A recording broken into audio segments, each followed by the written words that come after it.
Radio versus podcast. Radio adalah salah satu jenis media massa satu arah yang berperan untuk menyampaikan pesan, berita, informasi, dan hiburan kepada masyarakat dengan jangkauan luas. Podcast sendiri adalah konten audio dengan format yang mirip dengan program radio. Kelebihan radio dan kekurangan radio.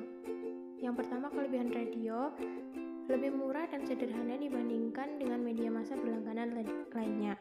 Yang kedua, radio dirasa jauh lebih murah, bahkan pengguna tidak dipungut biaya apapun untuk mendengarkan dan menikmati hiburan radio. Yang ketiga, dapat digunakan untuk mendengarkan siaran jarak jauh. Kekurangan radio seperti yang pertama, pendengar tidak bisa mengulang pesan yang disampaikan melalui radio, sehingga siarannya cepat hilang dan mudah dilupakan. Yang kedua, tidak ada gambar visual dan hanya berbentuk suara. Yang ketiga, terkesan jadul dan kurang diminati oleh kalangan anak muda. Selanjutnya ada kelebihan podcast dan kekurangan podcast. Yang pertama, kelebihan dari podcast adalah podcast punya pilihan topik informasi dan pengetahuan yang beragam. Yang kedua, tidak ada iklan yang berlebihan. Yang ketiga, ada fitur download episode otomatis.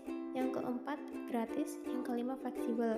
Kekurangan dari podcast adalah yang pertama, hanya komunikasi satu arah, tidak bisa berinteraksi. Yang kedua, tidak adanya filter konten. Yang ketiga, butuh training dalam penggunaan. 3 media dengan kualitas baik. Yang pertama ada Instagram, yang kedua TikTok, yang terakhir YouTube. Alasannya karena di dalamnya terdapat banyak video yang mengedukasi bagi penonton sehingga dapat menambah wawasan bagi si penonton tersebut. Karena sumber belajar tidak hanya diambil dari buku saja, melainkan dari berbagai sumber seperti Instagram, TikTok, dan YouTube.